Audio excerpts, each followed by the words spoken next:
tous qui suivez cet exposé, je vous salue. Je voudrais par la même occasion saluer la mémoire du docteur Jean-Reynold Elie, professeur, ancien doyen de la faculté des sciences humaines, qui vient de nous quitter. Lui qui a préfacé cet ouvrage que je vais vous présenter, mon ancien professeur à la faculté, mon patron de mémoire de sortie à la faculté des sciences humaines, mon conseiller technique dans la réalisation de ce livre. Que son âme repose en paix. L'exposé est divisé en 3 parties. Il y a une mise en contexte, il y a la présentation du livre, son contenu, et une conclusion. Comme nous l'avions signalé au début de l'ouvrage, la coopérative d'épargne et de crédit, à côté des autres types de coopératives qui existent sur le territoire national, coopératives agricoles, coopératives de logement, coopératives de construction, coopératives de pêche, etc., représente un moyen stratégique efficace pouvant aider à la décentralisation et à la répartition de la richesse financière du pays. Tout ceci, c'est en tenant compte de sa proximité avec la population qu'elle dessert. Maintenant, il nous faut nous poser la question. On parle de coopérative et on parle de coopérative d'épargne et de crédit. Quelle différence existe-t-il entre les deux? L'article 2 de la loi sur les coopératives d'épargne et de crédit nous dit ceci. Une coopérative est une entreprise ayant des objectifs, une structure et des organes administratifs qui la différencient de la société. Elle se doit de favoriser la coopération entre les sociétaires et la coopérative, et entre celle-ci et d'autres organismes coopératifs. Elle se doit aussi de promouvoir l'éducation économique, sociale et coopérative. L'article 3 définit une coopérative d'épargne et de crédit comme une coopérative financière dont l'objet est l'intermédiation financière. Cette intermédiation consiste dans la réception des fonds des sociétaires et de leur faire du crédit. Son existence légale vient du Conseil national des coopératives et de la Banque de la République d'Haïti, disons en un mot CNC et BRH. Toutefois, dans l'article 6, alinéa 1, des définitions particulières, la loi du 26 juin 2002 nous dit ceci. Coopérative, c'est une association autonome de personnes volontairement réunies pour satisfaire leurs aspirations et besoins économiques, sociaux, culturels communs au moyen d'une entreprise dont la propriété est collective et où le pouvoir est exercé démocratiquement. On a défini les sociétaires parce que pour les banques, on parle de clients, pour les coopératives, on parle de sociétaires. La loi, l'alinéa 2 de cet article nous dit sociétaire, c'est tout membre fondateur ou associé d'une coopérative d'épargne et de crédit, détenteur au moins d'une part sociale et d'un carnet de sociétaires qui tient lieu de titre nominatif. Maintenant, nous allons parler du contenu du livre. Le livre contient 6 chapitres et 5 annexes répartis dans 373 pages. Le premier chapitre parle de l'historique du mouvement coopératif d'abord à travers le monde, puis en Haïti. C'est de Roche Dahl, en anglais Rockdale, faubourg industriel de Manchester, en Angleterre, que partit véritablement le mouvement coopératif par un groupe de 28 ouvriers tisserands qui y souscrivirent chacun une livre.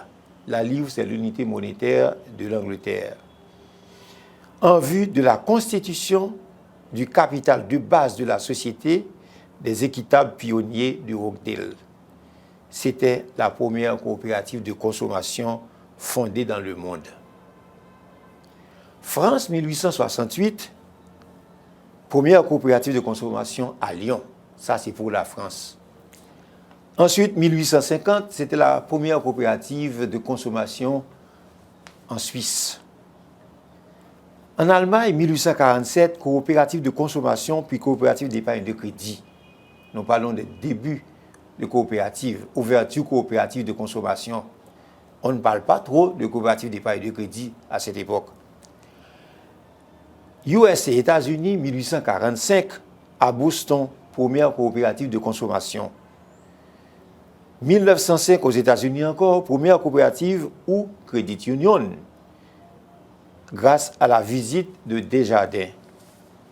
Canada, 1861, première coopérative de consommation, puis coopérative d'épargne et de crédit par Alphonse Desjardins, qui leur a donné le nom de Caisse populaire le 6 décembre 1900.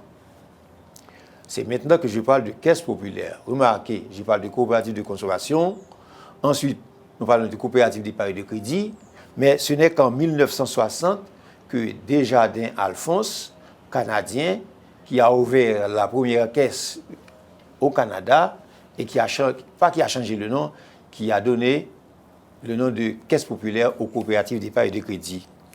Enfin, 1865, la première coopérative de consommation en URSS, en Russie soviétique suprême. Dans ce chapitre, nous définissons l'emblème du coopératisme qui est constitué de deux sapins verts qui se touchent par leur base sur fond jaune entouré d'un cercle.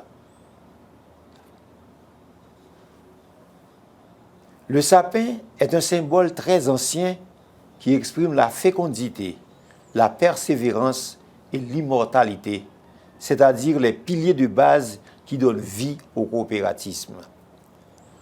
Le sapin s'oriente toujours vers le haut, exprime son désir de monter aux cieux. Parlant de la couleur vert et jaune, je m'ai songé qu'il y a un ami qui vient de la caille, moi. Nous avons formaté le livre là, couverture livre là. Et puis, nous avons posé une question ça.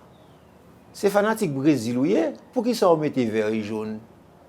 Moi, je dis, non, au contraire, je ne suis pas dans le Brésil du tout, moi-même. Je suis plus fanatique Messi, Argentine, pas dans le Brésil. Oui, mais vous mettez jaune et vert. Les Brésiliens, je me dis, non, je ne suis pas brésilien, je suis haïtien. Donc, c'est une raison qui fait ça a défini dans le livre là, l'emblème. Pour quel que soit le pays, surtout Haïti, la Caraïbe, partout, c'est vert et jaune, l'emblème de la coopérative. Entouré d'un cercle, le cercle est un symbole antique de l'éternité, de vie, de l'infini. La couleur des sapins est vert obscur, couleur de la chlorophylle, principe vital de la nature, symbole de l'espérance. Dans ce même chapitre, le chapitre 1, qui va prendre beaucoup plus de temps, nous parlons des principes du coopératisme qui sont au nombre de 7 et qui viennent de l'Alliance coopérative internationale, ACI, créée en Bruxelles en 1895. Le premier principe, adhésion volontaire et ouverte à tous. Il n'y a pas forcément d'entrer dans la coopérative. Si volontairement vous voulez venir, vous invitez, vous voulez venir, vous venez. Vous connaissez exister dans la localité, dans la communauté, vous voulez participer, vous voulez améliorer les conditions de vie, vous venez inscrire, etc. Vous venez. Mais il n'y a pas forcé. Donc, adhésion volontaire et ouverte à tous. Pouvoir démocratique exercé par les membres. Participation économique des membres. Quatrième principe, autonomie et indépendance. Chaque coopérative est autonome. Cinquième principe, éducation, formation et information. C'est une raison qui poussait à écrire livre ça. Éducation, formation et information au niveau des caisses populaires. C'était le thème de mon mémoire de sortie à la faculté des sciences humaines, développé sur le problème de la formation au niveau des caisses populaires haïtiennes. 6e principe, coopération entre coopératives. Il y a une sorte de solidarité. Il y a une coopération entre les coopératives. Une contre l'autre, une prête pour aider l'autre à avancer. Et je donne l'exemple même de la fameuse caisse populaire, la première caisse populaire de la vallée de Jacmel. C'est la première caisse qui a été implantée en Haïti. Plus loin, on va voir ça. Eh bien, cette caisse-là a eu des problèmes à un moment de la durée. Eh bien, caisse yo, te réunis ensemble, yo ensemble des fonds pour que la caisse s'arrête et voilà que ça continue à exister parce que c'était la première caisse du pays. Et le dernier principe, c'est engagement envers la communauté et responsabilité sociale. Comment dire engagement envers la communauté? Lorsque une coopérative là dans la communauté, il y a fouillé un canal qui vous fait irrigation, il y a propreté ville, il y a une équipe football qui a besoin d'un support, il y a un bagage électrification que vous avez besoin de dans la ville là, coopérative là contribue là-dedans. Ça veut dire c'est un agent de développement que les ristoun, ça nous les dividendes dans l'autre institution, rivé, ils ont utilisé les ont fini retirer tout ça retiré, mais il y a une partie qui est allouée à service ça. Maintenant, nous parlions de l'historique du mouvement coopératif à l'étranger, dans le monde. Nous sommes en Haïti maintenant. L'histoire du mouvement coopératif en Haïti débute avec les coopératives introduites dans le pays par Élie Vernet en 1937 à Souchaude, au nord du département de la Tibonite. La tendance était agricole. Comme les institutions communautaires traditionnelles des autres pays, la coopérative moderne en Haïti est née dans les milieux populaires ou dans le secteur rural. Elle a été et elle demeure un instrument de participation, de défense, de relèvement, d'émancipation, de réaction contre l'économie marchande.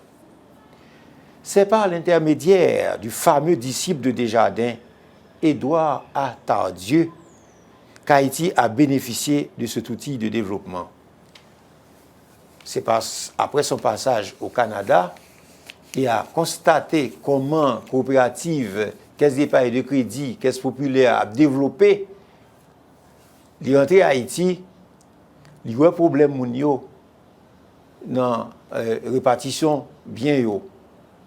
Par exemple, agriculture, production, les récoltes là, bon, gros nègres achetent à vil prix parce qu'on est récolte là, comme si récolte du riz, récolte café, cacao, banane. Les récoltes là arrivent bon, paysans vendent à bas prix. Parce qu'il y a un pile sur le marché. Les gens qui ont acheté à bas prix, ils ont stocké.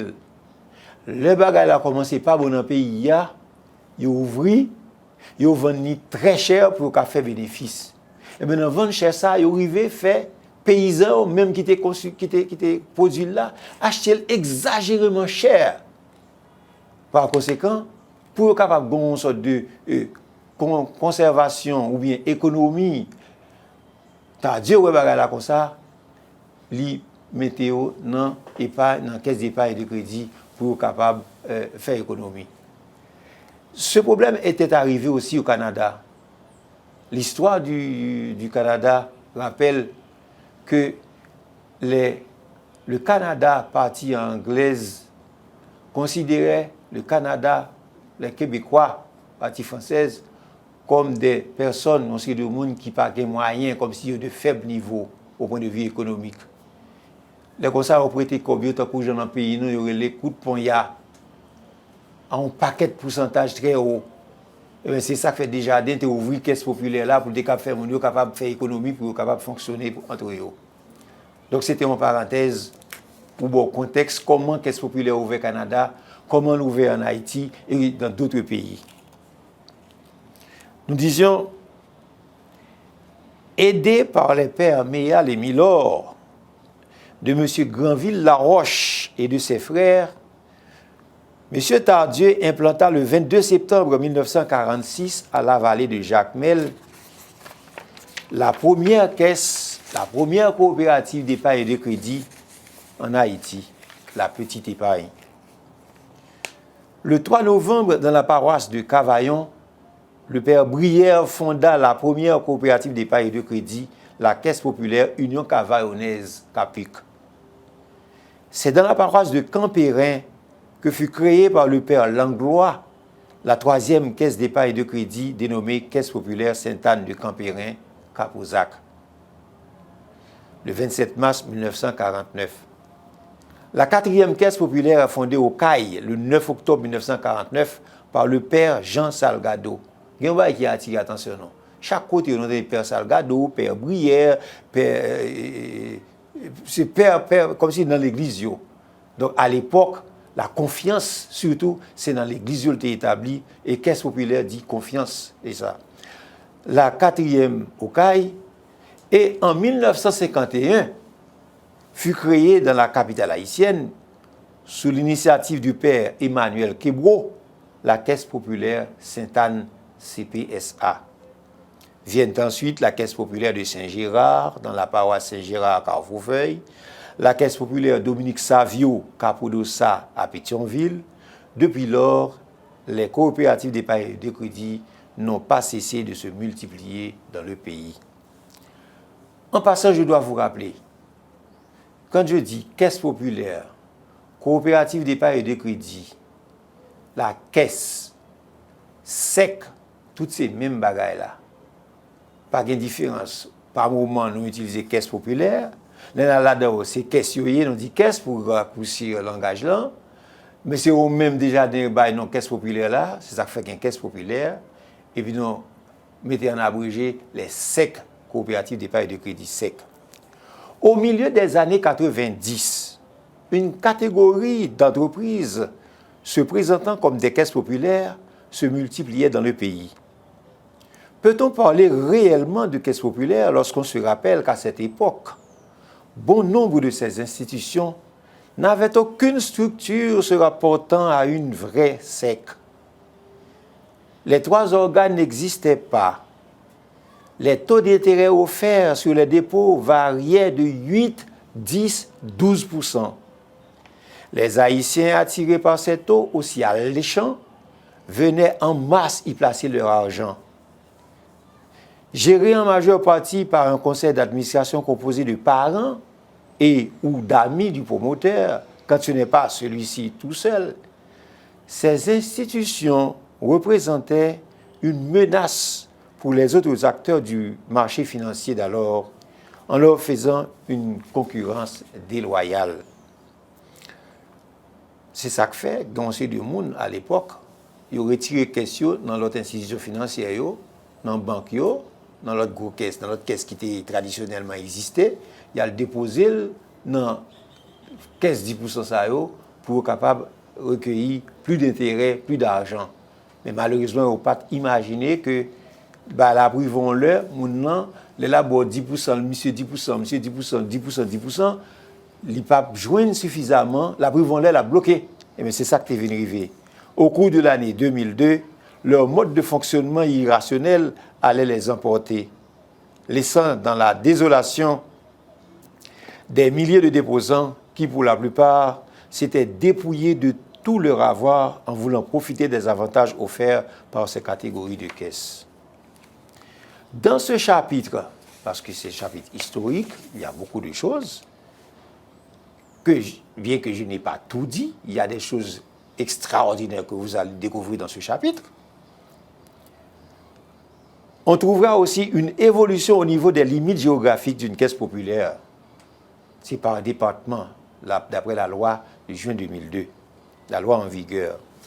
On y trouvera aussi quelques tableaux montrant l'évolution du secteur des caisses populaires haïtiennes de 2005 à 2020. En effet, C'est grâce à un inventaire réalisé par les inspecteurs de la DIGCP.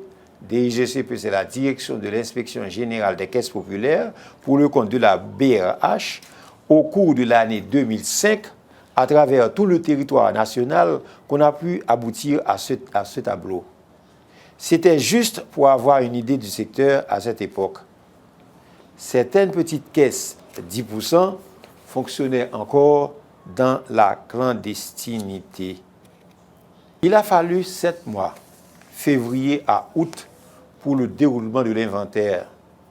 À la fin des opérations de collecte, on a repéré 222 caisses populaires, 337 126 membres adhérés, dont 39% étaient des femmes, 1252 salariés, soit 6 employés par caisse. Le total d'actifs s'élevait à environ 2 milliards de goudes.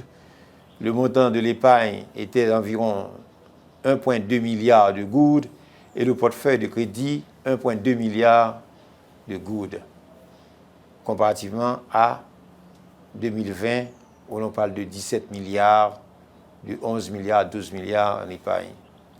La loi du 26 juin 2002, dans son article 7, incombe à la BRH le pouvoir de contrôler le respect par les sectes et les fédérations des sectes des dispositions législatives et réglementaires qui lui sont applicables et de sanctionner les manquements constatés. Au fur et à mesure que la BRH s'implique dans ce travail de surveillance que lui confère la loi à travers les multiples inspections réalisées par les inspecteurs de la DIGCP, la confiance dans le secteur des caisses populaires est revenue. C'est vrai parce que, grand proverbe qui dit chat échaudé craint l'eau froide. Tout le monde qui t'a perdu cob, tout le monde qui t'a retiré cobio, moun n'était parti à l'argent, il a perdu cobio, mais ça qui est arrivé, il n'y a pas qu'une confiance en caisse populaire encore, il pas aller à l'embarquer comme ça. Il a oublié si caisse populaire c'est un barrage qui t'a aidé parce que là fait premier prêt ou payer lui, ou vient faire deuxième prêt après au plus gros, troisième prêt vient plus gros, autant de fois qu'on a payé chaque mois avec petit intérêt sur lui qui est tout petit comparativement à d'autres institutions financières, et bien c'est au fur et à mesure il y a prêt et on va gagner plus là-dedans. Il y a aussi des données financières au 30 septembre 2020 par département, sans oublier le tableau des 20 plus grandes caisses du secteur au 30 septembre 2020. Nous pas pas citer 20 plus grandes caisses parce que ça prend trop de temps. Mais nous avons commencé à dire plus gros caisse populaire qui gagne en 2020, 30 septembre 2020, c'est la Socolavim, la caisse populaire de Saint-Marc. Ensuite, il y a la Capozac, caisse populaire de Campérin. Troisième, CPF du Cap Haïtien. Caisse ça aussi au même cap manipulé milliards. Socolavim presque dans 2 milliards de goudes. Capozac, plusieurs milliards. 1 milliard 600 000 goudes. CPF, etc. À Port-au-Prince, la plus grosse caisse, c'est Côté Lame, qui manipule aussi 1 milliard. Si nous prenons le chapitre 2, les autres chapitres, l'histoire sera moindre. Ce chapitre traite des différentes approches sur le thème coopérative. En effet, dans beaucoup d'ouvrages consultés, nous avons constaté que tous les auteurs se sont accordés sur la même interprétation du thème coopératisme. Prenons l'exemple de Métellus Champagne. Il nous dit ceci. Le coopératisme constitue un mode de vie et formule un ensemble de principes destinés dans leur application à permettre aux hommes de différentes classes, ethnies, croyances, à mieux vivre par la solidarité et l'effort personnel pour la satisfaction de leurs besoins communs. En septembre 1995, l'Alliance coopérative internationale ACI a organisé un congrès à Manchester où est sortie une déclaration sur l'identité coopérative et où des valeurs fondamentales ont été instituées comme la responsabilité personnelle et mutuelle, la démocratie, l'égalité, l'équité et la solidarité. D'où est sortie la définition suivante: une caisse populaire ou coopérative est une association autonome de personnes volontairement réunies pour satisfaire leurs aspirations et leurs besoins au moyen d'une entreprise dont la propriété est collective et où le pouvoir est exercé démocratiquement. Dans ce chapitre, nous parlerons du rôle que joue l'Assemblée générale dans une caisse populaire, comment elle fonctionne. On y trouve également un modèle d'ordre du jour d'une Assemblée générale, les documents légaux, les principaux organes d'une coopérative d'épargne et de crédit et le rôle de chacun d'eux. Les produits offerts par les caisses populaires à leurs membres. L'épargne qui est divisée, je n'ai pas besoin de décrire parce que ça va prendre trop de temps.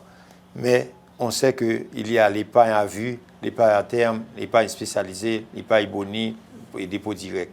Il y a le crédit qui est divisé en crédit au logement, crédit commercial, crédit à la consommation, crédit au collage, crédit rapide, etc. On trouvera le fonctionnement d'une caisse populaire à travers la loi du 26 juin 2002 en annexe. C'est pour ça que j'ai mis la loi entièrement de l'article 1 à l'article 151. Toute première annexe là, c'est loi sur coopérative d'épargne de crédit parce que les définit fonctionnement qu'est ça, toute bagaille net concernant organes, prêts, et supervision, etc. Donc, moi pas détailler ça, c'est dans le livre lié. Les instances qui accompagnent les caisses populaires haïtiennes, ça c'est le chapitre 5. Chapitre 5, effectivement, les caisses ne fonctionnent pas seules. Il y a le développement international des jardins qui est entré en Haïti en 1995 et qui était là déjà depuis plus de 100 ans. Nous t'ai parlé de lui déjà, c'est Desjardins du Canada. C'est voyez moun vin Haïti et vin ba côté qui développé en pile caisse grand pile gros caisse n'a pas léo et qui bénéficiait de l'expertise de Desjardins. Il te permet de gagner le même langage et les mêmes principes de fonctionnement. Renforcer leur comptabilité, assurer une bonne gestion, effectuer des vérifications régulières, disposer d'une formation convenable aux membres des différents conseils. Deuxième instance qui accompagne les caisses, la Fédération des caisses populaires haïtiennes, le levier.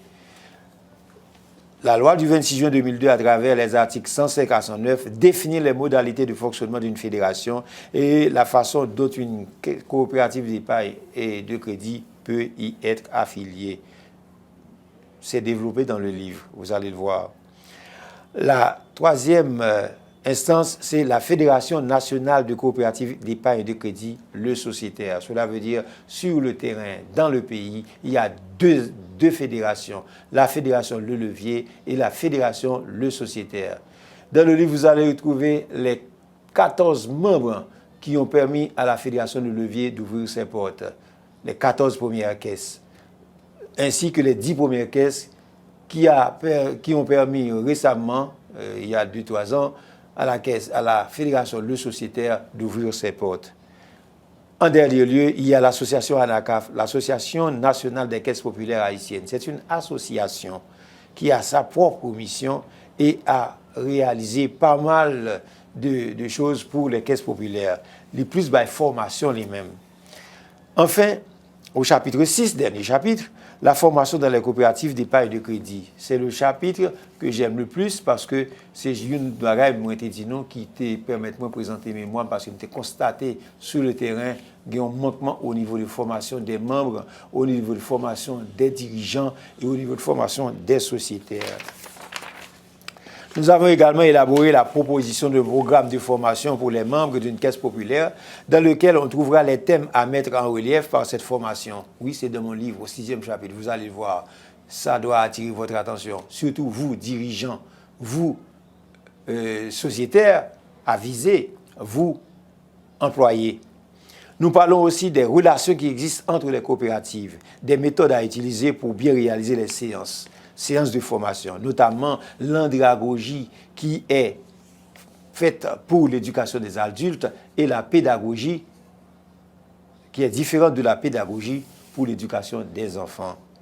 Rappelons que dernièrement, Kessner Farrell m'avait posé la question, andragogie, pédagogie. Effectivement, l'on fait formation pour moun membre caisse populaire, il faut tenir compte de réalité, côté mon nan vive, qui ça au fait, qui chante au chanter, qui ça au garder comme bête, qui culture que au gagné, qui activité. c'est à partir de base. Parce que moun yo vin dans caisse là avec idéo déjà faite déjà. C'est pas même Jacques Timoun yo qui a étudié pédagogie pour inculquer des notions classiques. C'est pas même bagaille. C'est pour ça que nous faisons différence là, nous établir dans le livre là. Allez dans le chapitre 6 là pour elle. Rappelons que la copie de la loi en annexe se trouve à la page 145, celle des normes prudentielles à la page 225 et celle du BIC à la page 347. Trois bagages ça surtout mettez en annexe. Normes prudentielles permettent caisse populaire pas accorder trop forte somme comme crédit à un seul membre. Si membre ça a parti, si membre ça a mouru, si on bagaille caisse populaire capoté. Donc c'est au maximum 2,5% de total que ça gagne comme chose portefeuille. Maintenant, de même, il y a un risque crédit, il faut un pourcentage pour le garder dans la caisse là. Et même aussi, dans le comptoir, il y a un minimum. Si vous avez trop de dans la caisse, eh bien, il y a un moment qui arrive, un cambriolage, il prend tout comme il aller. Je m'explique tout ça dans le livre là, Et enfin, nous disons que la caisse populaire est un outil très important si on veut l'utiliser correctement dans le processus de développement du pays. Le fonctionnement d'une caisse populaire requiert l'honnêteté, le savoir-faire, la sérénité et une connaissance approfondie des responsabilités de la part de chaque individu qui intervient dans le domaine. Les caisses populaires doivent avoir une attention spéciale sur la politique anti-blanchiment en appliquant strictement les prescrits de la Banque de la République d'Haïti, BRH, qui exige qu'elle collecte assez d'informations sur les membres. Nous insistons sur la formation des différents intervenants au niveau de ce type d'institution financière. Nous proposons au pays, aux responsables, d'introduire des cours de coopérative au niveau de l'école primaire, de l'école secondaire et surtout au niveau universitaire. Chaque niveau proportionnellement à ça que vous êtes capable d'apprendre. Nous disons merci. C'était le livre ça, la coopérative d'épargne et de crédit, son histoire, sa structure et son fonctionnement. Et tout partout, nous sommes capables d'acheter. Merci encore.